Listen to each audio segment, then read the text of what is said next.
Welcome to the Purple Political Breakdown. How's it going? How's your day been? And today we are back at it again with another interesting conversation, a productive conversation, of course, talking about the potential corrupt justice system in America.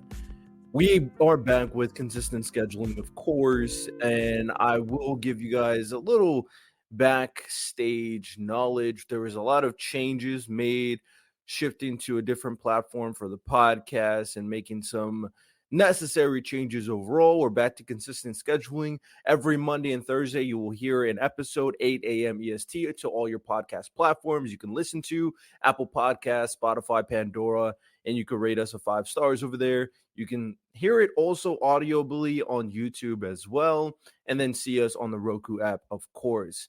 So today's episode should be very interesting. I'm going to have a guest to talk about their experiences, and we're going to have a little bit of a back and forth conversation in regards to the potential corrupt power system or corrupt justice system in America. I don't know how to pronounce their name properly. They will be coming up in a moment. Their name is Mamadou Diakite. I don't know if I pronounced that correctly, so when they come up, they will correct me, of course. But here's some background knowledge on the individual. They are the author, the creator of a book known as Broken Justice: The State of the American Justice System. It's a compelling narrative that exposes the deep-seated corruption, prejudice, and white privilege that pervades the American justice system.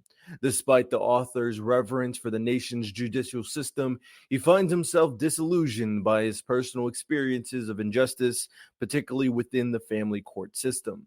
This book serves as a stark reminder that the erosion of our justice system poses a significant threat to our democracy. Equal to the deterioration of our political system, the author argues that the court system is more susceptible to influence than we might think, and that the notion of equal justice for all is, regrettably, a myth. This critique of the system is not an attack on the nation, but rather a form of patriotism. Seeking to hold the system accountable and advocate for legislative changes, visit brokenjusticebook.com to learn more and join the fight for a fairer justice system. So, very interesting introduction, summary. And as an individual, I'm going to tell you where I stand right off top.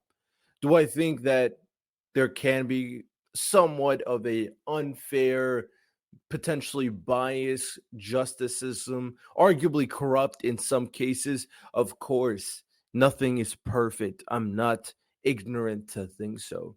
But I'm always hesitant to have these huge doomer pill blanketed statements regarding anything when it comes to America for a lot of these people, because oftentimes there is reasonable reason for a lot of these situations, but sometimes there's not.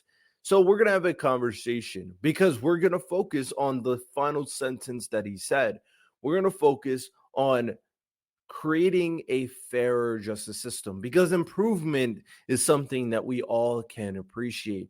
And America is by no means perfect, so we can always step towards a way to a better system overall. So we're going to have a back and forth conversation. I guarantee I won't agree with everything they're saying. I'll hear them out, and it should be an interesting discussion. Let me know what you guys think. All this information will be in the description so you can follow his work and you can support the podcast as well. All right, and here is my guest, Mamadou, here to talk about not only his book, but have this interesting conversation in regards to the justice system. So I'm going to allow yourself to introduce yourself, tell them what you're about, and tell them why you're here today. My name is Mamadou. The last name is Diakite, which is a little bit hard. It's French alphabet. I'm a clinical pharmacist by trade, but I wrote this book called Broken Justice. That came after. Broken Justice is actually my story. It's a story of my experience in what I call a corrupt family court in Lake County, Florida. And basically, it goes from 2014 until 2021. All right, excellent. I'm sure we're gonna dive into that a lot more in depth, and I've had conversations in regards to unfair treatment in the court systems for a variety of reasons. For me, I always recognize that our system is how it is, and it's been for the most part rather efficient. At the very least, after like the more racist periods of throughout America and sexist periods out of America, but there is people running it, so corruption, prejudice, all that stuff can happen. So we'll kind of have that conversation and see if we can narrow out a some type of solution or solutions and how we think that we can move forward or create a better system overall, which is what this podcast is about. To kind of ask some more preliminary questions so people can understand you or understand where you're come from in reference to the conversation we're about to have. First thing I would like to ask is what side on the political spectrum do you lie on? What would you consider your affiliation? Well, I'm actually a registered independent. Okay. Yeah, but I tend to vote more democratic because they tend usually to my values. But I've voted on the other side too. So Okay, understandable. Being an independent is interesting. The more and more I talk to people, because I consider myself in the middle for the most part, independent as well. It kind of highlights the whole theme of being purple, and as of right now. But it's interesting the more people that I've talked to on this podcast and talked to in general who rather consider themselves in the middle or independent rather than picking a side. Why would you consider yourself independent? Does it have something to do with you as an individual or our current political climate? actually, not the current political climate. My view is, if someone espouses my value and my views, I will tend to vote to that person, regardless of political parties. You know, but obviously today things are different, and there is no both sides to this. At this very moment in our history, we see that the problem, or most of the problem, lies on the right side of the political spectrum. You know, For me, I would say there's problems on both sides. Personally, I have a lot of issues with the right. Don't get me wrong. I have very strong issues with, if you're listening, Trump supporters. And really, recently, you guys have not been highlighting yourselves in the most appropriate light. Um, for example, the guy who lit himself on fire outside of the Trump hearing, that was ridiculous. That's insane. That's lunacy. But the left definitely has its issues as well, and I'm sure you've seen examples of that. Of course, as of right now, I would say that what you're saying is common sense. Like becoming an individual or choosing someone based off your personal beliefs is common sense, but it seems so commonplace for people to just get captured by their political side that regardless of what they believe in, they're gonna vote for their side. yeah, That's the only thing that matters. there's no question. I mean, there are issues on both sides, but what I'm saying is, I mean, if you look at what's going on at this very moment in our country, you can see that most of the problems lie on the right side. I mean, there's no questions about that. Those are just the facts. You know, in sometime in our history, that might have been the reverse. You know, the problem lied on the side of on the left side. But at this very moment, you know, in our history, if you look at what's going on in the country, most of the problem lie on the right side. I think those are just the facts. You know, Um, that's a very interesting statement. As of right now, I have to ask then, what do you consider the problems that is mostly attributed to the right side? well, if somebody, this is a democracy, right? Right. And if somebody comes and instead of defending democracy, defend their own personal interests. That's a huge problem. And you come and lie because you don't want to lose your job. You know, Instead of supporting the general interests of a country, you look at only your own personal interests. I feel like the left does that as well, but I do think I know what you're alluding to. Because tell me if I'm wrong, is this in all relation to Donald Trump? Yeah, of course it is, and I'm not saying that the problem started today. Right. But I mean, you can see what's going on. And, and all you have to do is look at what's going on in Congress. We know, for instance, we know that Congress is corrupt. There's no question about that. And then we know that the presidency can be corrupt because we lived it for 4 years. And I'm not saying that the Democratic president are not corrupt, but what I'm alluding to is, just the boldness of it. We've never seen that before. I'm going to put this here and put a pin, and then we'll kind of probably dive into a little bit deeper a little bit later on. I'm going to disagree with calling all our systems corrupt. I never like terms like that in describing our system. I feel like if it was corrupt, it would be like a dictatorship. But I do think there are issues with it that can be improved. And I feel like we probably will touch upon that a little bit later on and see if we can find potential improvements for the things that you're referring to. And maybe I agree or disagree with moving forward.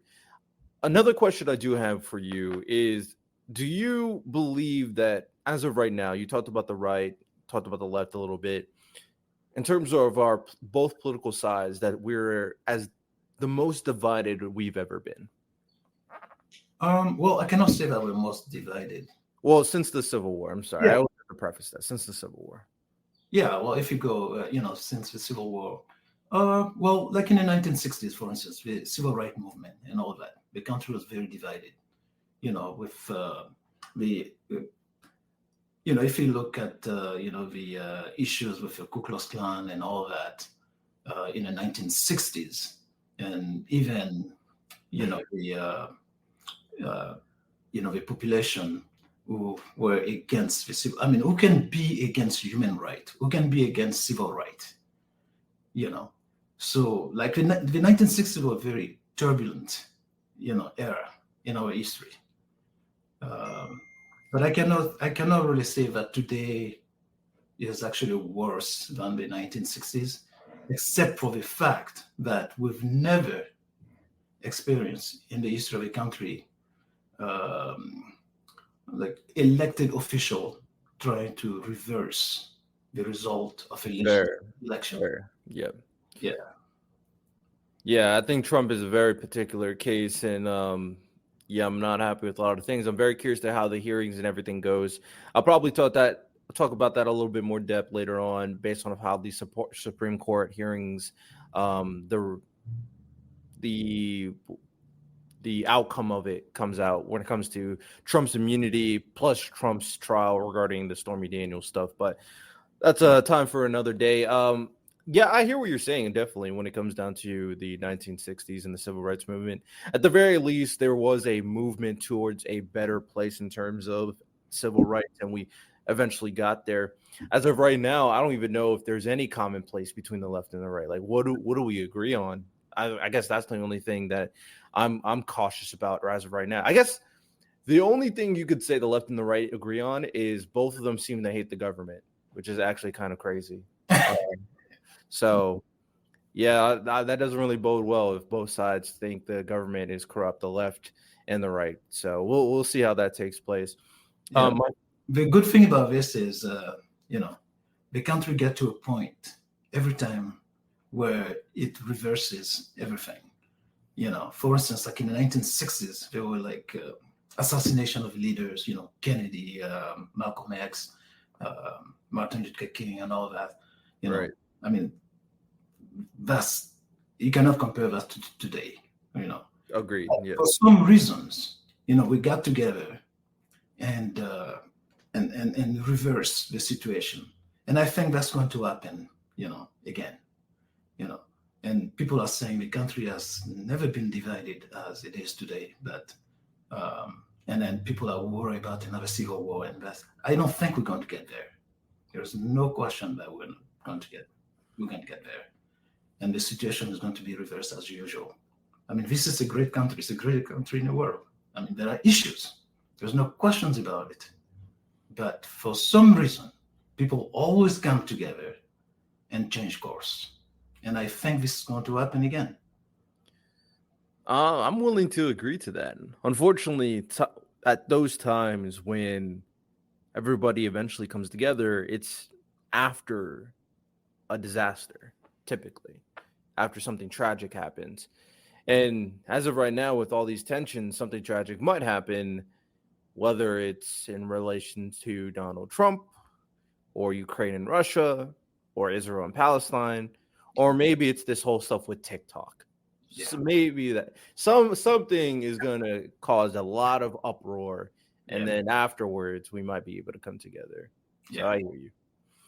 My last question before we kind of get into the main topic is, as of right now, with everything that is going on, I'm a personal believer that a third party, a more moderate party, would have extreme value towards our current political system, providing a more nuanced, a more independent voice to the big stage politics.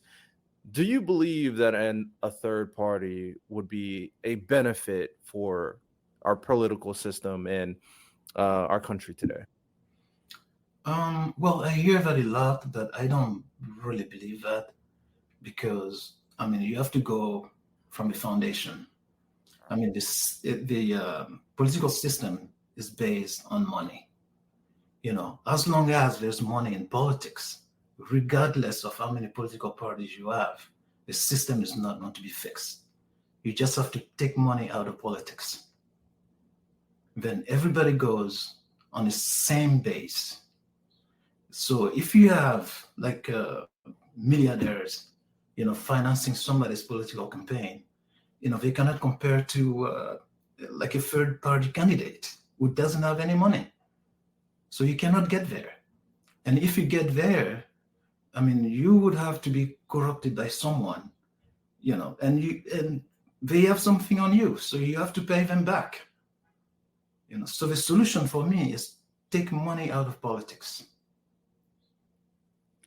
I respect the approach. Probably never will happen, but I do respect the idea in terms of taking the money out of politics and focusing on the ideas and the people a little bit more so. I hear what you're saying. My thing is, the biggest route for these third parties to kind of move forward is honestly social media. It's honestly appealing to the masses in this way, where it's not limited towards being basically paying the media companies to showcase your campaign or paying paying for a commercial, all that stuff. Social media, everybody has access to. There's no limitations. You could put money into it to promote your thing to an extent, but for the most part, every side has, to an extent, the opportunity to appeal to a lot of people. And the thing that will appeal to the people will be the things that is trending, the ideas, more so than you just putting money and it promoting. The ideas will always come first for social media in particular.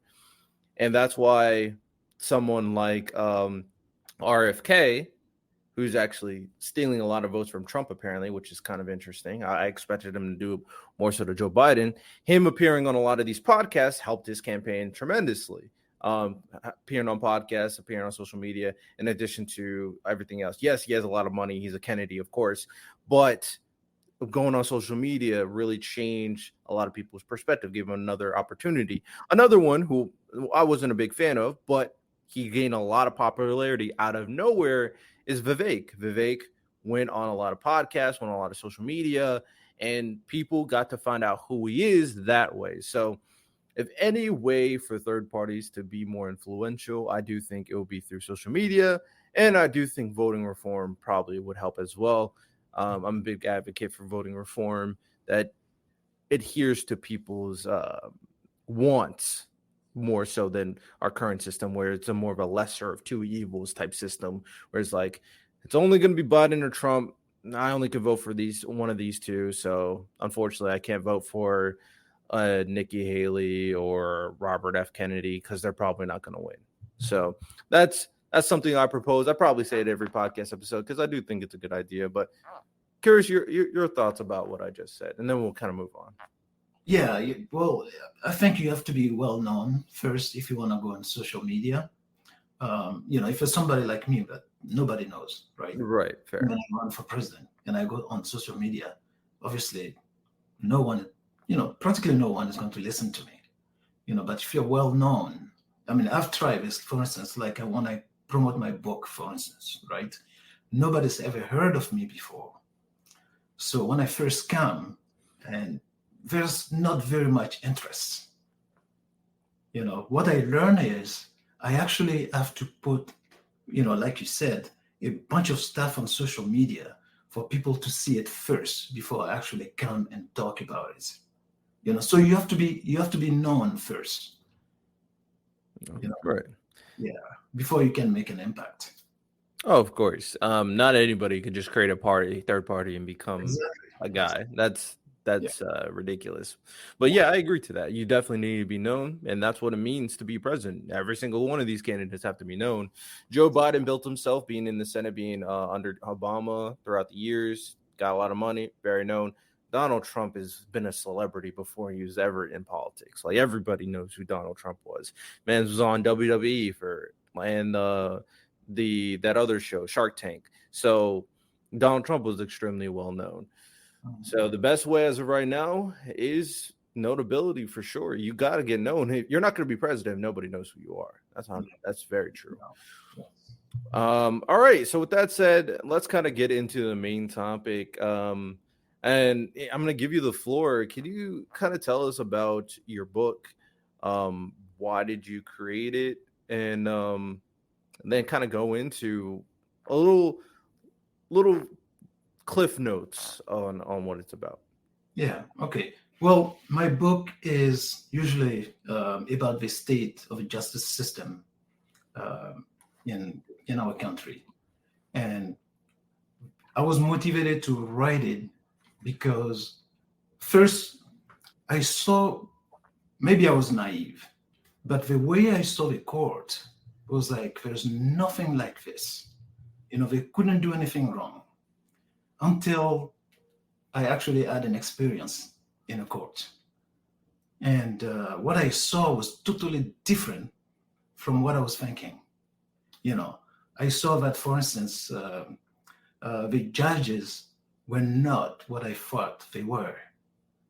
They were not perfect. They're human beings, of course, but obviously I wasn't thinking that until my own experience in the system. So I came up, from the experience I had, to think that the court is actually corrupt. I know you don't like that notion, but from my own research, what I found that I was in family court. So family court was the most corrupt court of all court in the country. Because more money passes through family court than any other court. So my understanding is, where there's money, there is corruption. Yeah. But in my own case, for instance, lawyers, just to make money, will just file bogus motions. Like every time you file a motion, you make $300, $500. So they will just file bogus motions just to make money.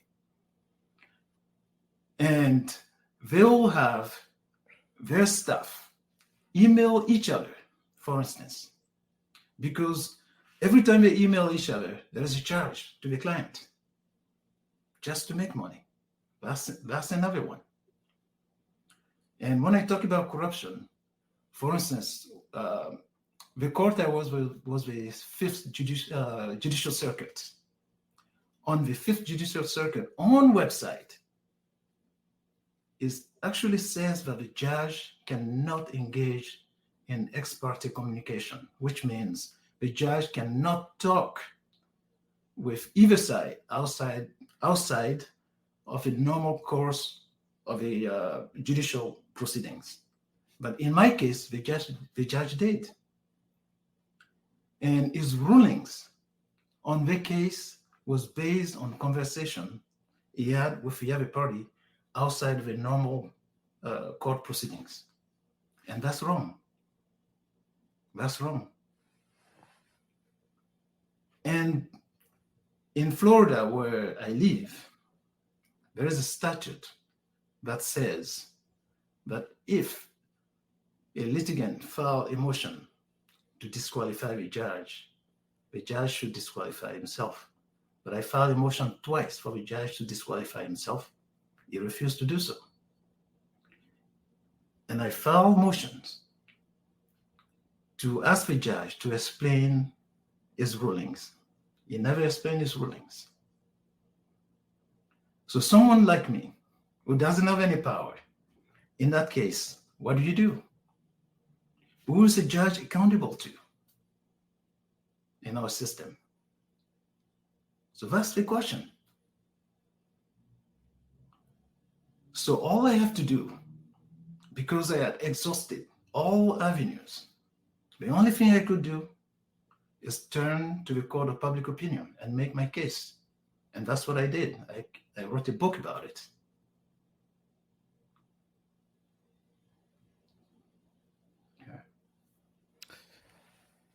All right. Yeah, from what it sounds like, it definitely sounds like a very frustrating situation. Of course, I don't know all the details in reference to what went on, but I mean, from what you went through, I'll be as upset, of course. Um, and although I don't like to kind of like agree to certain statements because I'm like a very, very particular person on things that I say and my thought processes. One thing that I can say for sure is that the possibility of innate biases or corruption at any particular moment is always uh not bound to happen, but always can happen. So definitely won't deny that this experience, um, especially considering you went out of your way through go through all your levels, could have definitely happened. My question to you as of right now is how would you approach it differently? Or better question, for this situation, what would be a more efficient, less corrupt in your terms, system, in your opinion? Okay. In my opinion, several things are to take place. First, there has to be diversity in the court. Like the court system I was at, I was actually the only Black person there. You know, I know this is not the 1960s, but there are remnants of discrimination in every system in this country. And that's the facts. I've lived it. You know, so second thing that should happen, in my opinion, is have continuing education for judges and lawyers, like required continuing education, you know, for them to know, to understand the ruling, the impact of the ruling on litigants. You know, are they going to destroy families, you know, by the ruling, for instance, for the judge?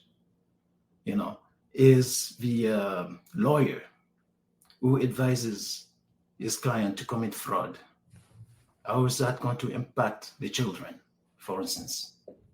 You know, the judge has to think about all of that, you know, before ruling on a case. You know, not consider his own personal biases or external stimuli, for instance. Yeah. I'm not sure why we're having these on the screen, but Uh, Yeah, uh, I'm not exactly sure what that is either. Not gonna lie. yeah. Um, so for me, first things first, the reference to diversity in the courtroom.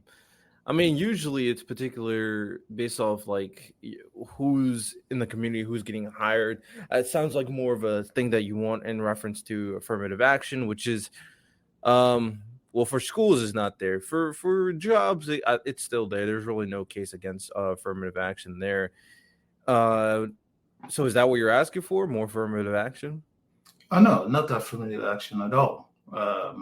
What I'm saying is, put more minority judges on a bench, you know, and that's come from Congress, the Senate, and because of the way we're so divided. If you look at, the last probably 12 years, for instance, right? You're not going to tell me that there is no minority judges qualified to be seated on federal court. You're not going to tell me that. But if you notice, in the last 12 years, for instance, Joe Biden actually nominated federal judges, minority federal judges, than any other president, probably in the history of the country. I mean, you're not going to tell me that those judges didn't exist before. And again, I mean, if you look at the last 8 years, there are actually factual evidence, and I have cited that in my book, that there are federal judges on a bench today that were appointed and have never tried a case before. And that's wrong. They've been appointed to a position just because of probably their opinion, not because of their understanding of the law, not because of a qualification for a position, and not because of a fairness. How do you appoint a judge to a seat in federal court that have never tried a case before? What is that based on? Just ideology. It's hard pressed for me to agree to that as well. Like I said, there are news report on this, and if you go and consult the archives of a Senate, you're going to see it. Just type Mitch McConnell, judge appointed to a federal court. You'll see it.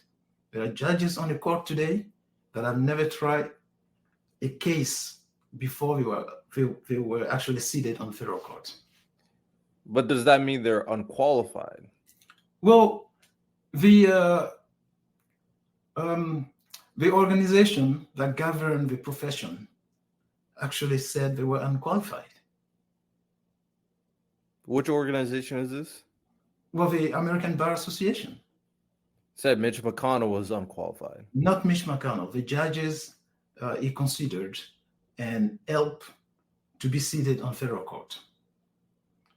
Because before they do that, the American Bar Association actually give their opinion of a judge. And, okay. And a lot of those judges were considered unqualified to occupy the position.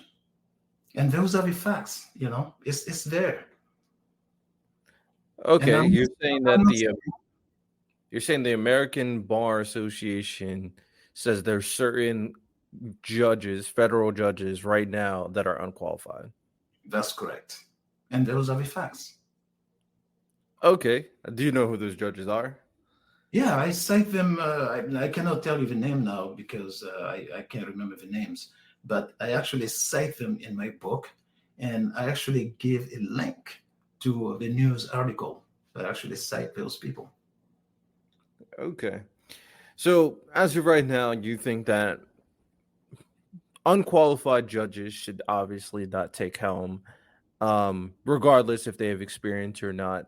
Which I agree with. If they're unqualified and if they're proven to be unqualified, then they shouldn't be holding a position of power for such an important position, especially if they're a federal judge in particular.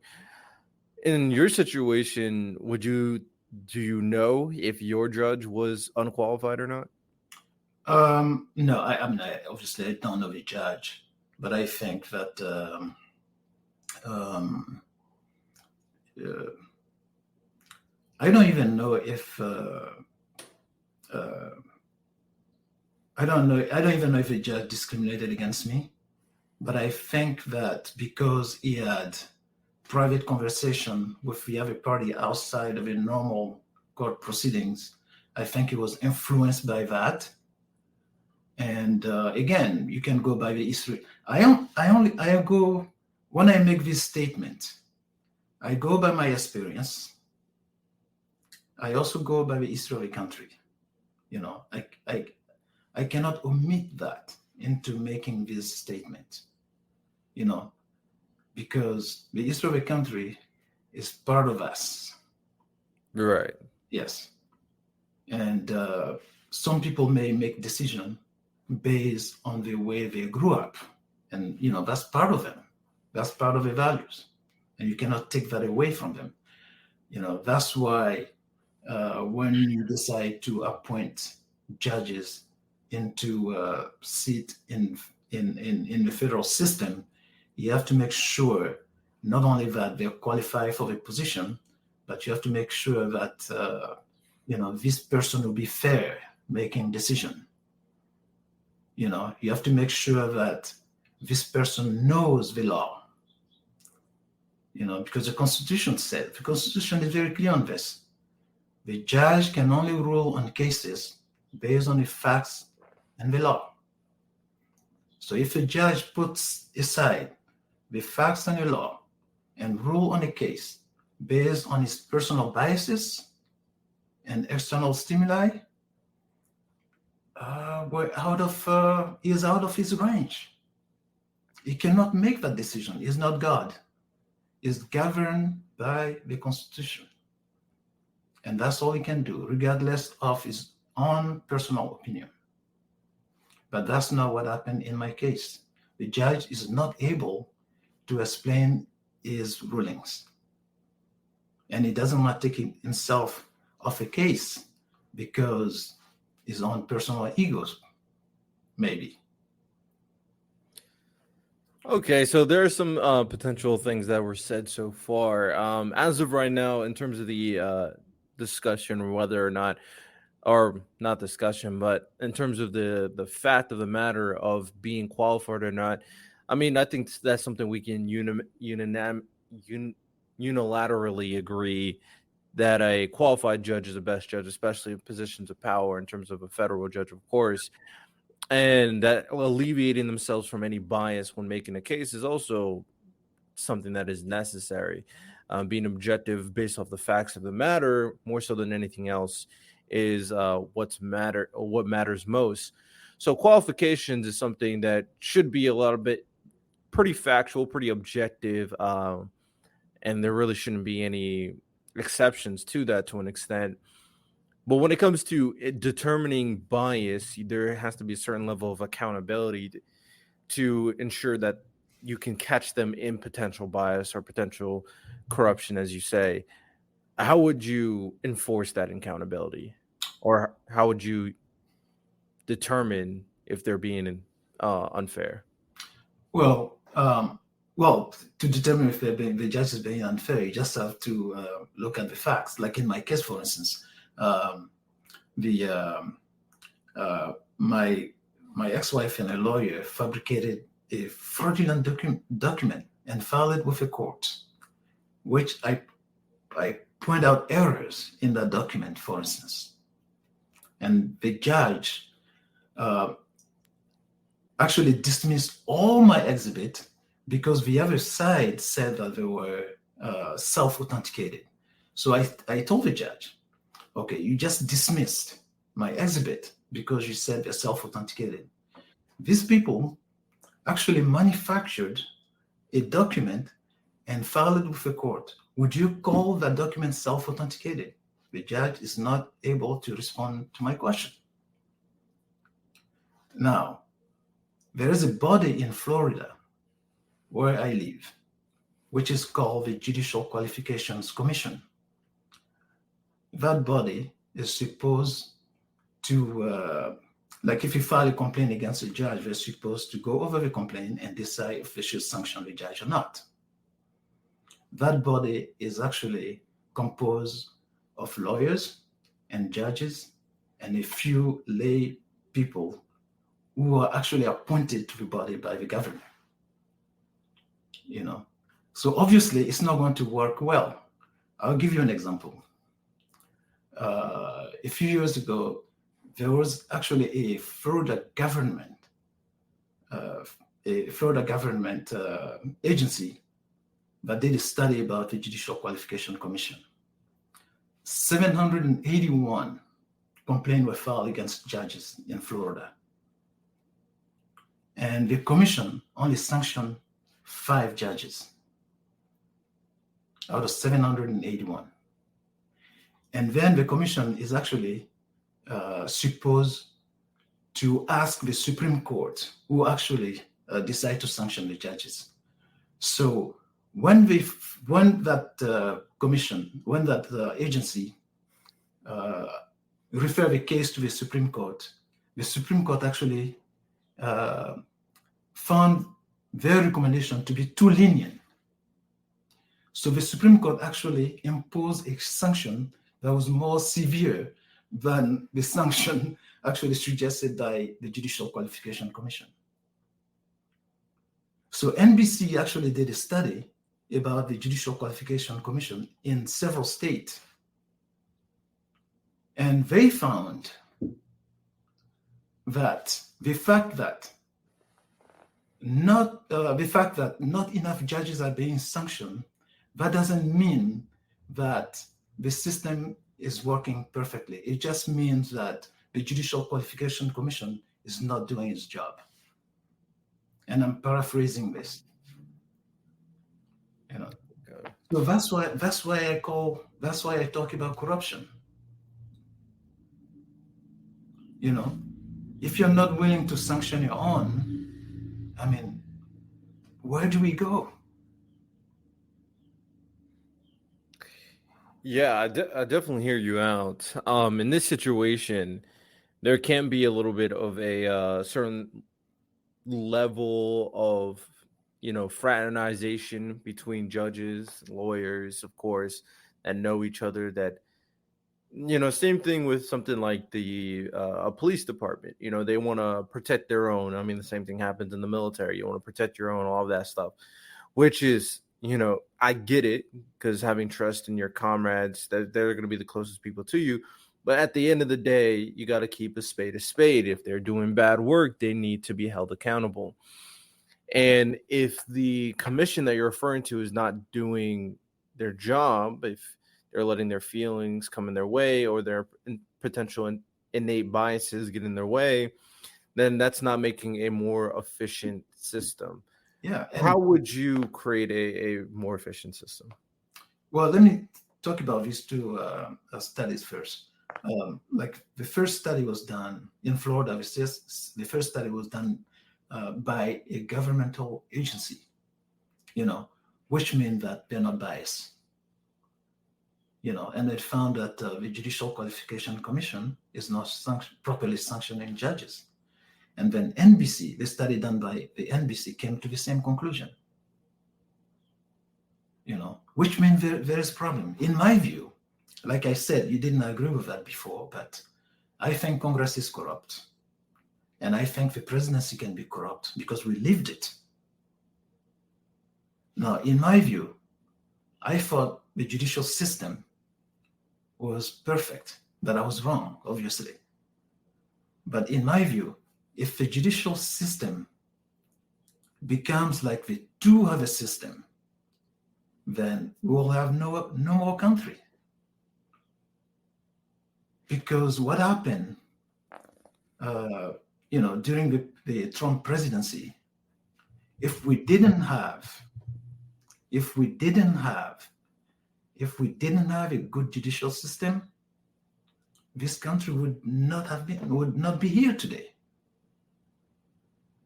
The judicial system, by and large, did its job. Otherwise, we wouldn't have a republic today. I mean, you can agree with that or not, but we saw it. We saw what happened. We saw what the court did, you know. But can you remind me your question again? How would I create a more efficient or better, more fair judicial system? system? Yeah, I mean that's complicated because the political parties, are not running the way they should be. For instance, there is too much partisanship.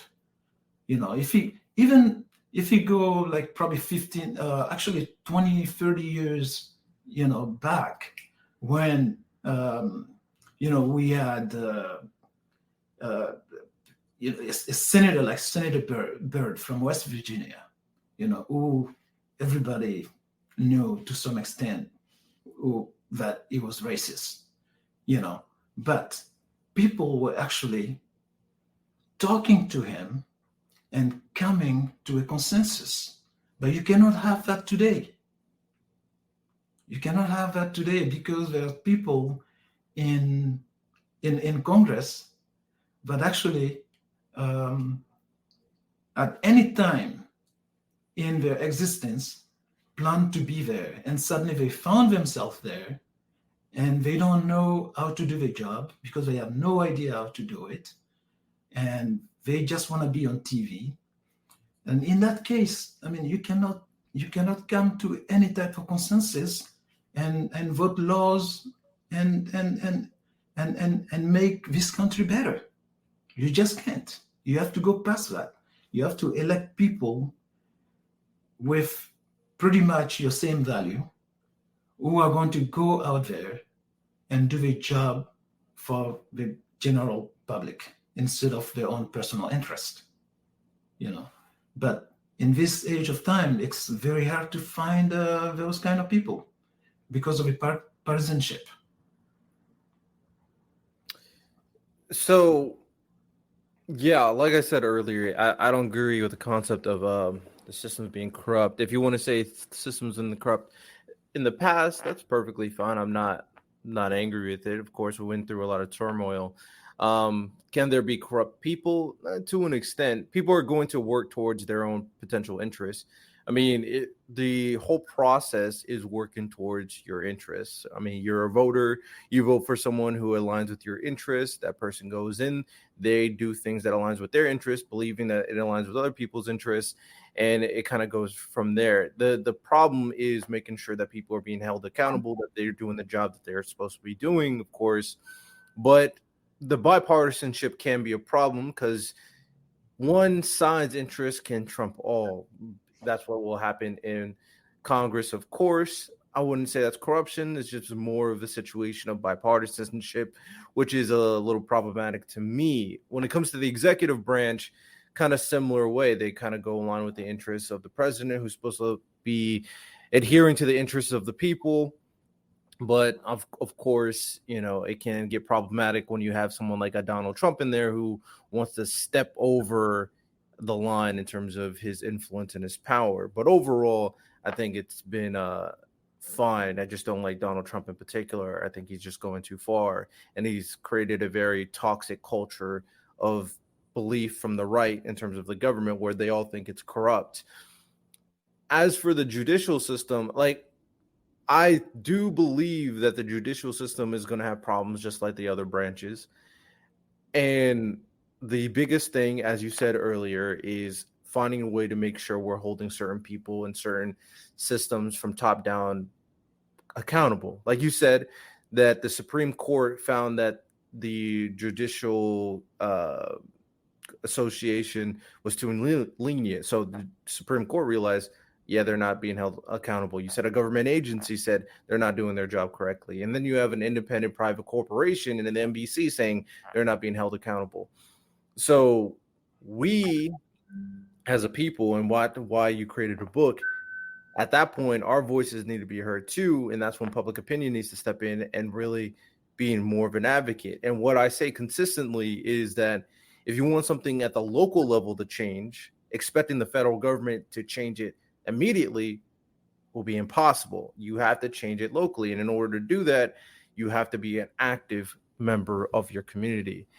And that is what's going to cause the most immediate and most drastic changes if people in their community locally see something wrong and get active and actually do something about it. Expecting the Supreme Court or government agencies or these people who are a bit cliquey to doing something about it, that's just unfortunate. Sometimes it just won't happen. So I hear you there, and writing a book is a good step towards that. How do you think this would go? I mean, I believe that if you want change in your community, you have to make change yourself. And then it's supposed to be a bottom top structure, not a top down structure. So how do you believe that would go on your end? How do you believe your involvement, your books, words can create change in your situation and maybe other situations as well? Okay. In my case, for instance, and I had exhausted pretty much everything into the judicial system, So, for instance, when I asked the judge to explain his ruling, it came up with like a one-line statement that says that based on the advice he received from people in the system, he doesn't want to disqualify himself. And I said, name those people. He still refused to do that, So where do I go? I have nowhere else to go. So what I decided is take my case to the court of public opinion. So I wrote a book, and then I talked to social media, and then I created some social media pages where I post my opinion and part of my book every single day, and people react to it. And I think that it will take time, but I think that at some point, people are going to be asking themselves questions, and then they want to be looking at their neighbors, telling them what happened to court with them. And it's going to be personal at that point. Because sometimes, you don't understand things until it happens to you. That was my case. I thought the judicial system was perfect. I didn't think the judge could make a mistake until my own experience into the system. So my only avenue is, to talk daily with people on Facebook, Twitter, and YouTube. That's all I can do for now. Hoping, that I'll create awareness of what's going on into our courts. That's the only solution I have, the court of public opinion. If the system doesn't work, it's pretty sad when you have to take your case outside of the judicial system and seek justice outside of it. That's not the way it's supposed to be. It's supposed to be the reverse. So I'm going outside of the judicial system and seek justice. That doesn't make any sense, but that's what I have to do. No, I definitely understand. I will say that the situation with the judicial association that you were referring to that determines whether someone should be sanctioned or not, it's hard for me to really have a strong opinion until I know, like, unless I know all the details in terms of every situation that that they were referring to. But the reason why I'm willing to kind of give, a certain level of credence towards it is because of all the things that I mentioned before.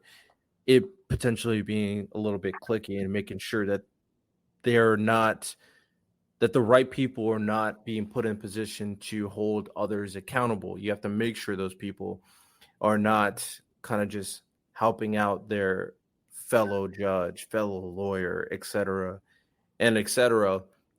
So creating a little bit more of an efficient system there would be huge. And whether I don't know how the judges, lawyers, or other people are chosen, but whether that means picking someone from all the way across the country or picking someone from a different country altogether, it definitely needs to be a lot more objective for the most part. It's from what it sounds like. I'll probably do my own research down the line Yeah, to. and also diverse.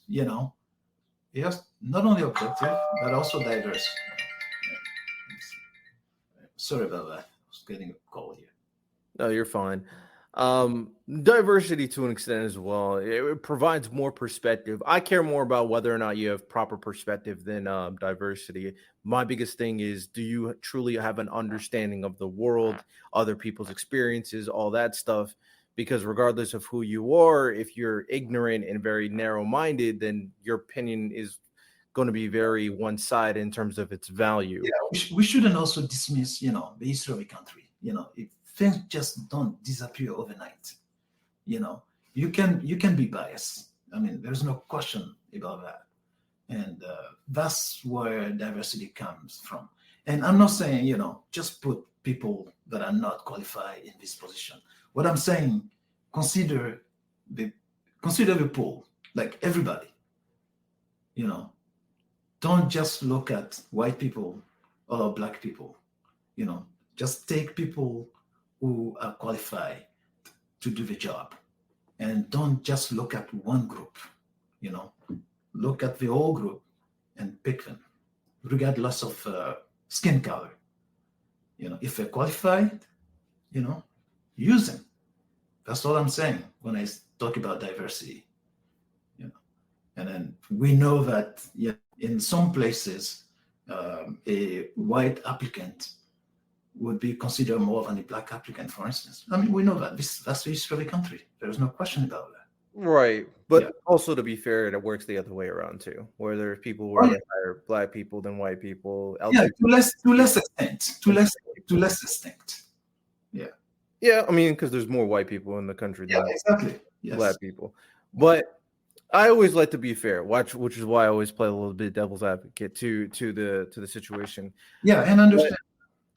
ultimately, there's another portion of this conversation that makes this a little bit different from like a race thing, because if it's a race thing, people kind of know what side that they're going to go on. If people are being racist towards a black person, being racist towards a white person, but always an interesting conversation when it comes to family court is the treatment of the father and the treatment of the mother, which is a different conversation altogether, and a much more difficult conversation for people to pick a side on, because from what I'm aware of, they tend to side with the woman more so than the husband or the father in situations regarding family court. Yeah, And there is a problem with that though, because I mean, just like I said, we have to go by the Constitution. The Constitution is very clear on this. The judge will decide on cases based on the facts and the law. It doesn't say based on gender. So I mean, if you consider the father and the mother on the same level, that's always good for the kids, unless there's serious issues with the father, then I can understand. But if you cannot find any serious issue with the father, and you said, okay, from history, the mother has always been favored, so I'm going to favor the mother. So that's wrong, right? We can agree on that at least. Yeah, I do think you should be treating both the same, but this goes into something that's very interesting. I think as of right now, society will always value the mother more than the father. But I mean, if we use the context of historical precedent they were referring to earlier, I mean, they were obviously very sexist towards women. They were definitely more in favor of the father, the husband, the man, of course. So now we're in a situation where historical precedent actually favors the other side in this conversation in terms of favoring the woman. Now we, with the Me Too, suffrage, women's rights movements, women obviously got a lot more influence in the more modern era of what we're talking about. So how does that play into things that you're referring to in terms of historical precedent? Because historical precedent is now, it was favoring the man and being very sexist, but now current era, now it's favoring the woman, and towards a large extent, for the most part, especially in family court and divorce and all that stuff, much higher than men. So what are your thoughts on that? Because of what you were referring to earlier, this is kind of the reverse. Yeah, I think those are just trends, right? And for instance, with the Me Too movement, it shifted on the other side, for instance, right? And that's why we have a constitution. We shouldn't follow trend, just follow the law. That's all I'm saying. That's why we have a constitution. That's the role of a constitution.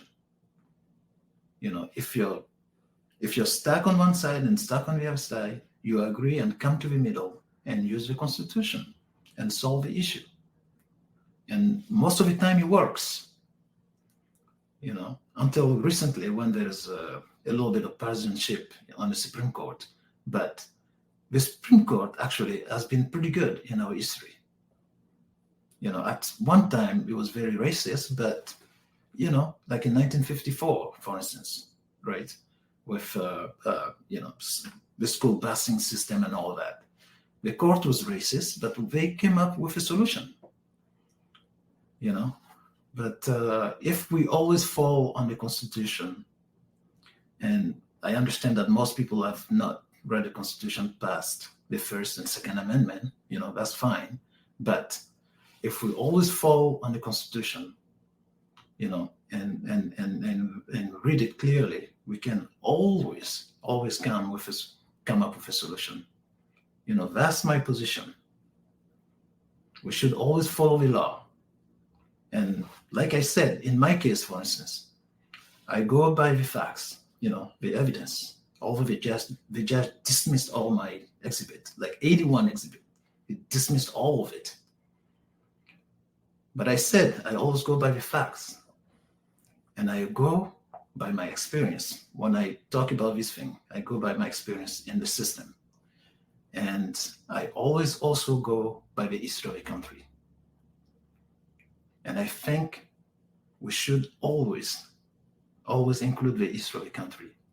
I mean, the history of the country is essentially the history of race.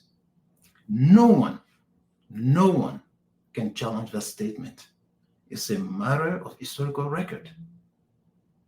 How far back do you want to go? 1787, the Constitution wasn't even written for everybody. 1863, Emancipation Proclamation. Why did we have Emancipation Proclamation? Because we had problem. The 13th, 14th, 15th Amendment to the Constitution. Black people were not allowed to vote.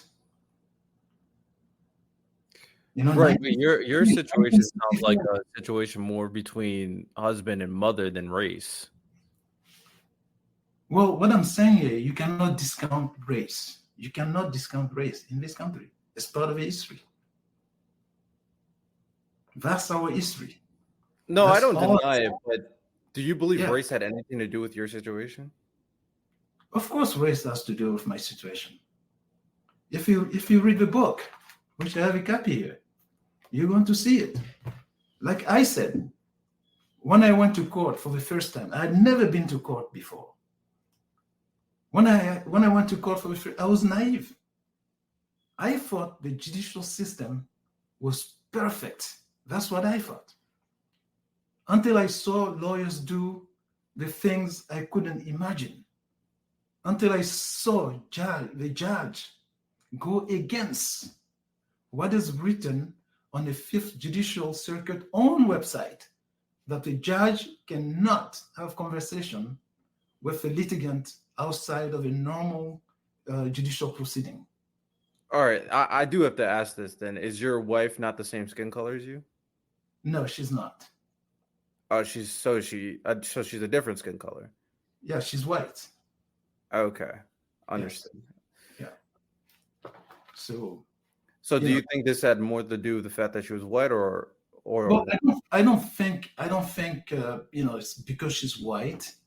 I think that that's part of it. Not because she's just a woman in general. Not because she's a woman. Definitely not because she's a woman. But just like I said again, But I feel like in current situation, when it comes to family court, the more glaring issue is courts siding with mothers more than fathers, more so than a white or black thing. Yeah, I can understand that. I mean, like I said, that shouldn't be, but I can understand that fact. But I'm talking about my specific case.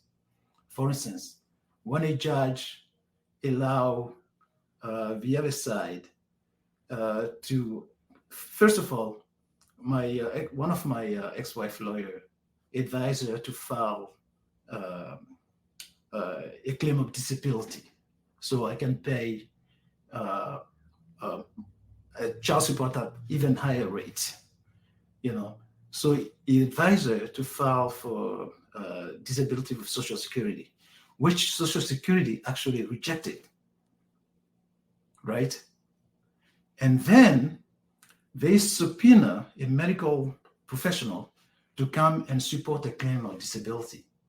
They subpoena him. It was a no-show. And then the judge, without evidence, let a claim of disability stand. Why? The judge cannot explain it. It's not a medical profession. Social Security rejected a claim of disability. The person you subpoenaed to come and support your claim of disability doesn't show up. And to make it even worse, her own doctor's clinical findings show that she's not disabled. Mm-hmm. And I have a copy of that. And one thing I did with my book, I have also a digital version of my book that is online. So every mention that I made about a case or an exhibit, I actually linked the exhibit to that statement.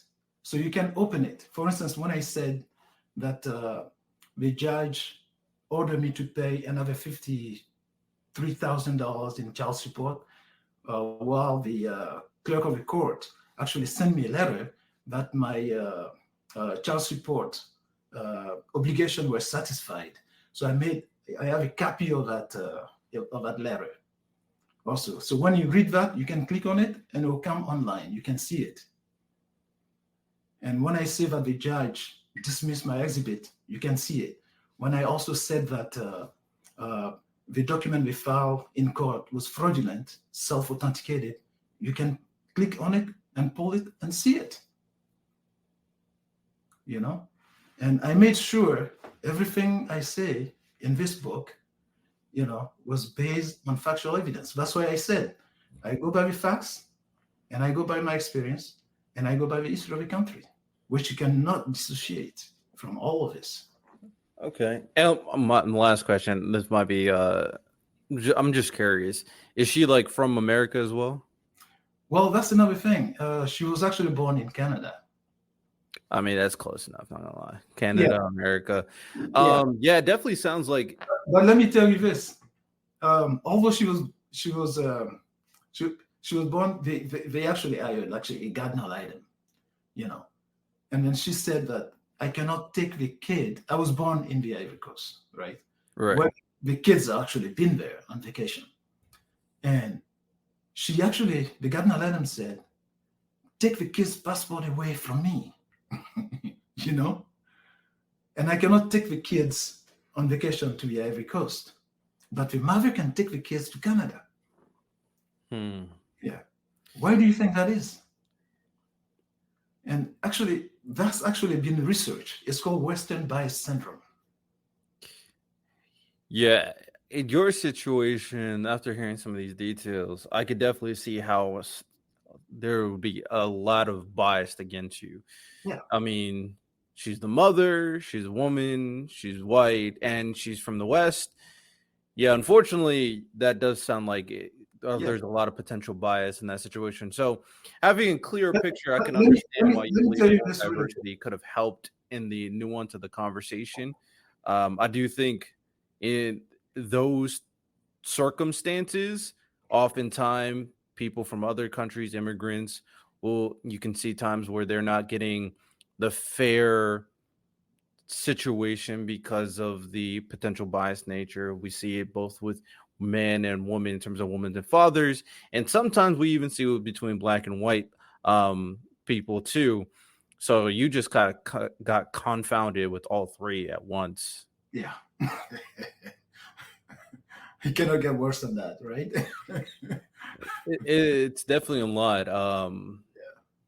There, unfortunately, despite how, I think America is the greatest country in the world too, but despite all of that, one thing that will be undeniable is people's innate bias towards things that they're comfortable with. And unfortunately, that shouldn't play into the court system. And when oftentimes it can, with, lesser to an extent nowadays race, but definitely still an extent in terms of gender, and definitely still an extent in terms of nationality, if you're from the West versus from another country.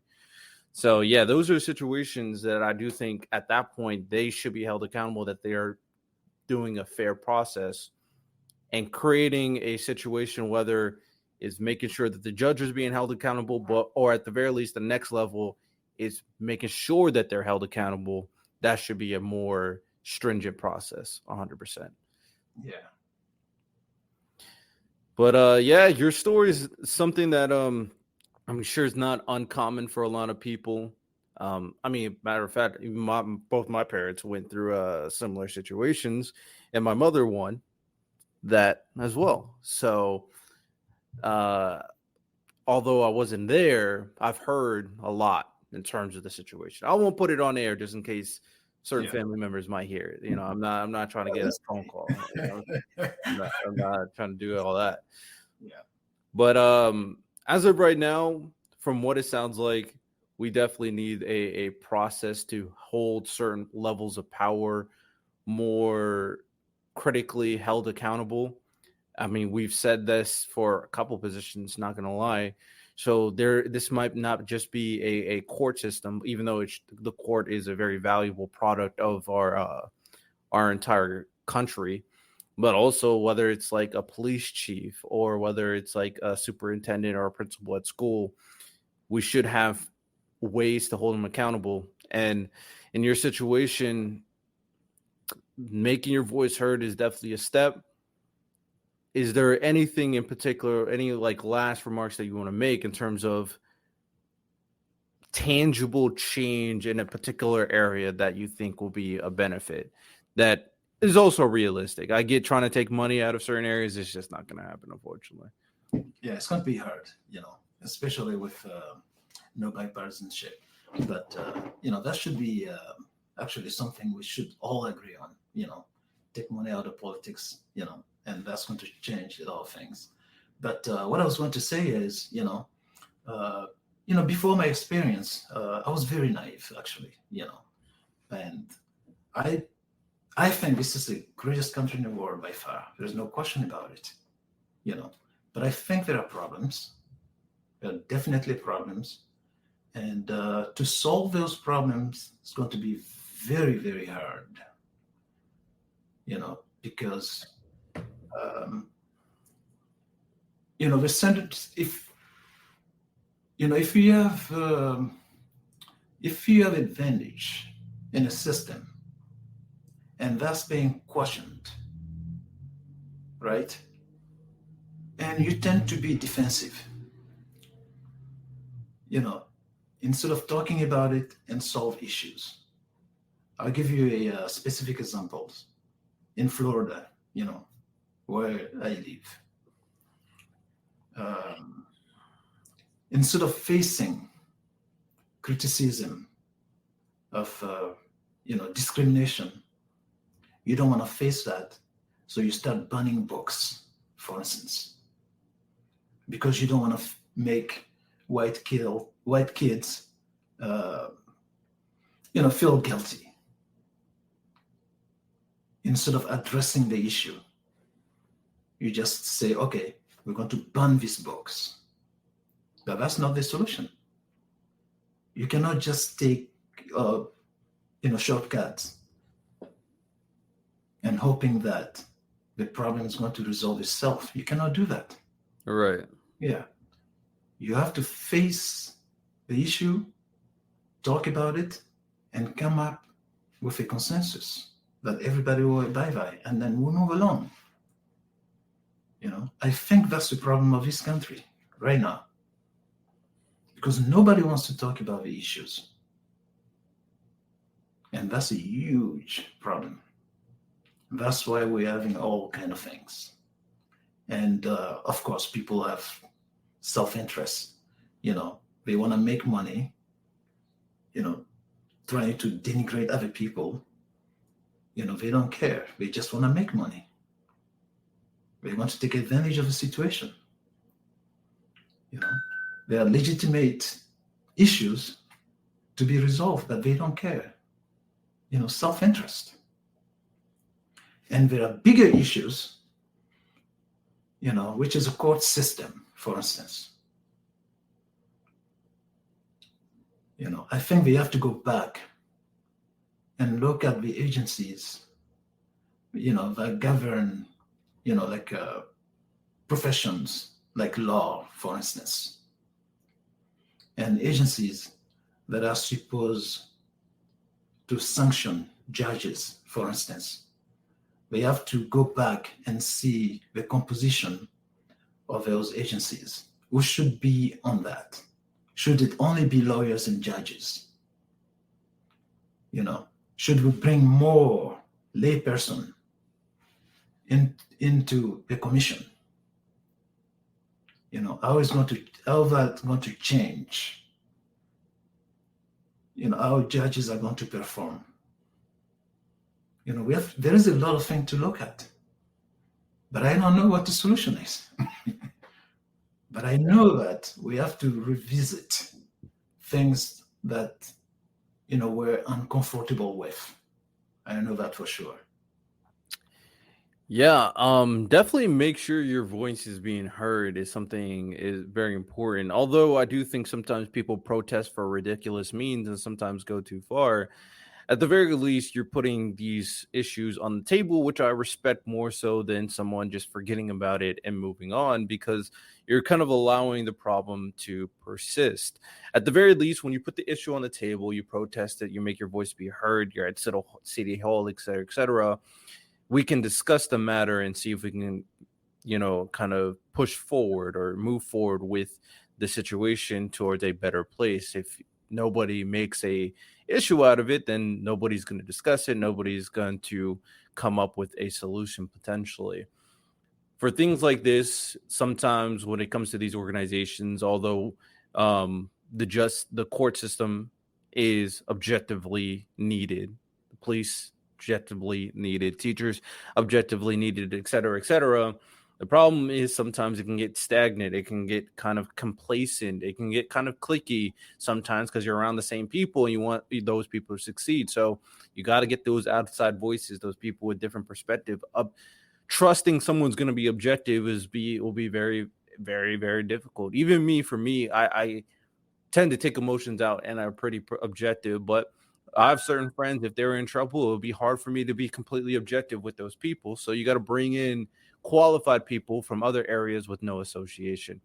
And hopefully that these organizations are doing that. If they're not, and it's hard pressed to get the proper ruling on these situations.